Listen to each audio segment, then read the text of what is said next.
శ్రీ గురుభ్యో నమః. చిన్ననాటి చందమామ కథలకు స్వాగతం. ఈనాటి కథ శీర్షిక వల్లకాటిలో రామనాథయ్య. రాసినవారు పాలంకి వెంకటరామచంద్రమూర్తి, మద్రాసు. వేములవాడ అనే గ్రామంలో వెంకటప్ప అనే కరణం ఉండేవాడు. ఆయనకి అచ్చమ్మ అనే భార్య ఉండేది. అచ్చమ్మ ఉత్తి అమాయకురాలు, లోకజ్ఞానం లేని వెర్రిబాగుల మనిషి. అమాయకపు అచ్చమ్మకి పిల్లలు లేరు. ఏమమ్మా మీకు పిల్లలు లేరా అని ఒకనాడు ఎవరో ఆవిడ్ని అడిగారు. ఆ ప్రశ్నకి ఆవిడ జవాబు చెప్పలేకపోయింది. అందరికీ పిల్లలున్నప్పుడు తనకి మాత్రం ఎందుకుండరు అనుకుంది. అయినా భర్తను అడిగి అనుమానం తీర్చుకోవచ్చు కదా అని తలచింది. గ్రామంలో పొలాలన్నీ అజమాయిషీ చేసుకుని సరిగ్గా 3 జాముల వేళకి వెంకటప్ప ఇంటికొచ్చాడు. ఆకలి చేత త్వరగా మడికట్టుకొచ్చి వడ్డన చెయ్యి అన్నాడు. అప్పుడు అచ్చమ్మ, ఏమండి మనకు పిల్లలు లేరా అని అడిగింది. లేరు, వడ్డించు అన్నాడు భర్త. అచ్చమ్మకి అనుమానం తీరలేదు. ఆవిడ అలాగే నిలబడిపోయి, ఒక్క ఆడపిల్లైనా లేదుటండి పోనీ అంది. లేదు అంటే మళ్ళీ ఇంకో ప్రశ్న వేసి ఆలస్యం చేస్తుందేమో అని తోచి వెంకటప్ప, లేకేం, ఓ ఆడపిల్ల ఉంది, నాకు త్వరగా భోజనం పెట్టు అన్నాడు. ఎక్కడున్నదండి? ఎక్కడుంటుంది? అత్తగారింట్లో ఉంది. పెళ్లి చేశాక కాదండి అత్తగారింటికి పంపడం?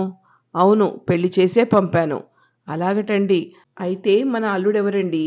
ఇలా ప్రశ్న మీద ప్రశ్న అడుగుతుంటే వెంకటప్పకి ప్రాణం విసిగి, ఎవరా? వల్లకాటిలో రామనాథయ్య అని సమాధానం చెప్పాడు. అది విని అచ్చమ్మ తమ అల్లుడి ఇంటి పేరు వల్లకాటివారని, అతగాడి పేరు రామనాథయ్య అని అనుకుని సంతోషించింది. అంతేగాని అలాంటి మనిషి ఎక్కడా ఉండడని, తాను మొగుణ్ణి ఎవడు ఎవడు అని అడిగి విసిగించేసరికి అతడు ఎవడో ఒకడు అని చెప్పడానికి మారు వల్లకాటిలో రామనాథయ్య అన్నాడని ఆమెకి తెలియదు పాపం. ఎలా తెలుస్తుంది? ఆవిడకు లోకజ్ఞానం కొంచెమైనా లేదుగా. నాటి నుంచి అచ్చమ్మ తనకొక కూతురు ఉందని, తన అల్లుడు వల్లకాటి రామనాథయ్య అని సంబరపడుతూ ఉండేది. కొన్నాళ్ళు పోయాక కరణంగారు జమాబందీకని పట్టణం వెళ్ళారు. అప్పుడు ఒకనాడు మిట్ట మధ్యాహ్నం అప్పుడు దారిన పోయేవాడొకడు దాహం వేసి కరణంగారి ఇంటి ముందు ఆగాడు. కరణంగారు ఊళ్ళో లేరు గనక అచ్చమ్మ తలుపులేసుకుని లోపల పప్పు రుబ్బుతోంది. ఎవరండోయ్ లోపల? నాలిక ఆర్చుకుపోతుంది, తలుపు తీసి కాస్త దాహం ఇప్పిస్తారా అని బయట గుమ్మం మీద నిలబడ్డ బాటసారి కేకవేశాడు. పట్నం వెళ్లే ముందు వెంకటప్ప భార్యతో తలుపు వద్ద ఎవరు పిలిచినా ఎవరో కనుక్కొని గాని తలుపు తీయవద్దని చెప్పి వెళ్ళాడు. అంచేత అచ్చమ్మ రుబ్బురోటి దగ్గర నుంచి లేవకుండానే, ఎవరు నాయనా నువ్వు అని బాటసారిని అడిగింది. దాహంతో మూల ప్రాణం పోతుంటే ఈ ప్రశ్న ఏమిటనిపించింది బాటసారికి. బదులు రాకపోవడం వల్ల అచ్చమ్మ, ఎవరు నాయనా నువ్వు అని మళ్ళీ అడిగింది. వాడికి ప్రాణం విసిగి, ఎవరా? వల్లకాటిలో రామనాథయ్యని, త్వరగా తలుపు తీసి కాసిన్ని మంచినీళ్ళు ఇయ్యండి, ప్రాణం పోతున్నది అన్నాడు. ఎవరు? వల్లకాటిలో రామనాథయ్యవా? మా అల్లుడివా నాయనా అంటూ అచ్చమ్మ ఎగిరిగంతేసి గబగబా వచ్చి తలుపు తీసింది. కాసిన్ని మంచినీళ్ళు ఇస్తే చాలంటూ వచ్చిన బాటసారికి లోపలున్న మాను కుర్చీ వేసి కూర్చోబెట్టి చిక్కటి ఆవు మజ్జిగ దాహం ఇచ్చింది. దాహం తీరి కడుపు చల్లబడ్డాక బాటసారి లేచి, అమ్మ సెలవు మరి అని వెళ్ళబోయాడు. ఆ మాట విని అచ్చమ్మ, అదేమిటి రామనాథయ్య, అప్పుడే వెళ్ళిపోతానంటావు? అల్లుడవు, రాక రాక వచ్చావాయ మరి. ఉండు, మామగారు ఊళ్ళో లేనప్పుడు వచ్చావు, ఆయన రాకుండా వెళ్ళిపోతావా? ఇంతకీ మా అమ్మాయి సంగతే చెప్పావు కాదు అంటూ మొదలుపెట్టింది. ఈ మాటలకు ఆ వచ్చినవాడు నిర్ఘాంతపోయాడు. ఇదేమిటి, నన్ను ఈవిడ అల్లుడంటూ ఉంది? నాకు దాహానికి ఇవ్వలేదని ప్రాణం విసిగి నాకు పేరేమిటమ్మా వల్లకాటిలో రామనాథయ్యను అని యథాలాపంగా అనేసరికి ఆ మాట నిజమే అని ఈవిడ నమ్మినట్టుంది. బహుశా ఈ ఇంటివారి అల్లుడి పేరు రామనాథయ్య అయి ఉండాలి. లేకపోతే ఈ పేరు చెప్పగానే నన్ను ఇంతగా మర్యాద చేయడం ఏమిటి? ఇదంతా చూడగానే తమాషాగా ఉందే అనుకున్నాడు. అయినా ఆ ఇల్లాలు తన కూతుర్ని గురించిన క్షేమవార్తలు అడిగినప్పుడు ఏదో ఒక తృప్తికరమైన సమాధానం చెప్పకపోతే బాగుండదు కదా అని, అందుచేత అతను ఎందుకైనా మంచిదని, మీ అమ్మాయి కులాసాగానే ఉంది అని చెప్పాడు. ఆవిడ సంతోషించి ఒక్క క్షణంలో వస్తానని చెప్పి లోపలికి వెళ్ళి మినపప్పు గబగబా రుబ్బివేసి అల్లుడి కోసం గారెలు వేసింది. అవతల మునిగిపోయే పని ఏమిటి లేదు గనక ఆ వచ్చినవాడు తాపీగా కూర్చుని గారెలన్నీ తిన్నాడు. చేయి కడుక్కుని, ఇంక నేను వెడతానండి అన్నాడు. ఆయన రేపో ఎల్లుండో వచ్చేస్తారు, వెళుదూగానిలే బాబు అన్నది అచ్చమ్మ. అలా కాదత్తగారు, ఇంటి దగ్గర మీ అమ్మాయి ఒక్కతే ఉండలేదు, సాయంత్రానికి ఇంటికి వెళ్ళిపోవాలి. అంతేకాకుండా ఎల్లుండి మా మేనమావ గారింట పెళ్ళి, అక్కడికి మీ అమ్మాయిని తీసుకెళ్ళాలి అన్నాడు. ఓహో అలాగా, తప్పకుండా తీసుకెళ్ళు. అమ్మాయి పెళ్లి చూసి సంతోషిస్తుంది. సంతోషిస్తుంది కానీ అసలు పెళ్ళికి మీ అమ్మాయి బయలుదేరడానికి సందేహిస్తోంది. ఏం, ఎందుకు సందేహించడం? ఎందుకేమిటి? పెళ్ళికి వచ్చిన వాళ్ళంతా గంపెడు నగలు పెట్టుకొస్తారు. మంచి మంచి బేణరాసు చీరలు కట్టుకొస్తారు. మీ అమ్మాయికి అవేమీ లేవుగా మరి. అయ్యో, అయితే ఎలా మరి? ఎక్కడైనా నగలు ఎరువు తెచ్చుకోమన్నాను, కానీ ఎవ్వరూ ఇవ్వనన్నారట. పోనీ మా అమ్మని అడిగితేండి అని నన్ను పంపించింది అన్నాడు ఆ బాటసారి. ఆ మాట చెప్పావు కాదేమో నాయన ఇంతసేపటి నుంచి. తప్పకుండా పట్టు చీర పట్టుకెళ్ళు. కంటి కట్టకాసులు పేరు, వడ్డాణం, దండకడియాలు అన్నీ ఉన్నాయి. మనకేం లోటు?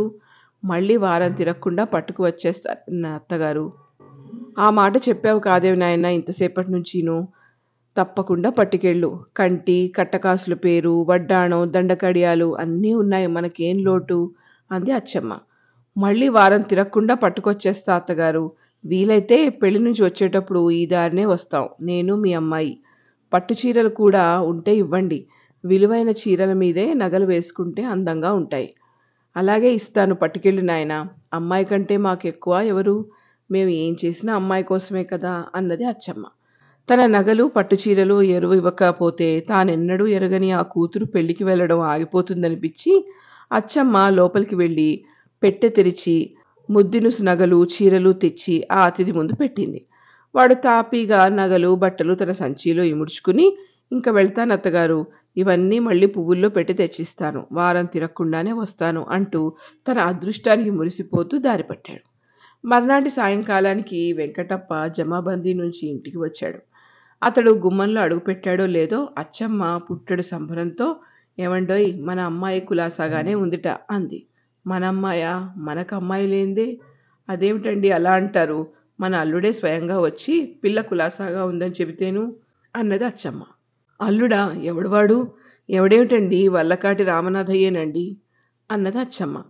అప్పుడు వెంకటప్పకి భార్యతో చెప్పిన రామనాథయ్య మాట జ్ఞాపకం వచ్చింది.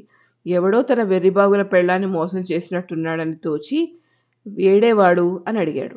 వెళ్ళిపోయాడండి, మీరు వచ్చేదాకా ఉండడానికి వీల్లేదన్నాడు. అతను మన అమ్మాయి పెళ్లికి వెళుతున్నారుట.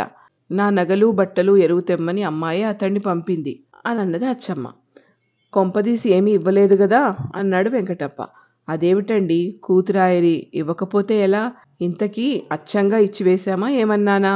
ఎరువేగా, వారం తిరగకుండా తెచ్చేస్తానన్నాడు అల్లుడు. అందుకని నగలు చీరలు ఇచ్చాను. అన్నట్లు చెప్పడం మర్చిపోయాను.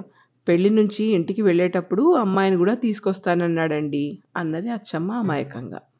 ఆ మాట విని వెంకటప్ప లబో దిబోమని గుండె బాదుకున్నాడు.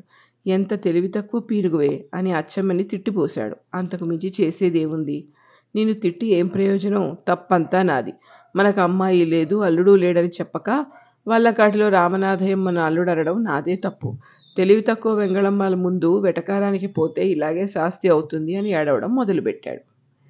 అమ్మాయి లేదు, అల్లుడు లేడని మొగుడు ఏడుస్తుంటే ఆ మాట అచ్చమ్మకు అర్థం కాక వాళ్ళిద్దరికీ హఠాత్తుగా ఏదో ప్రమాదం వచ్చింది కాబోలనుకుని ఆమె కూడా ఏడవడం మొదలుపెట్టింది.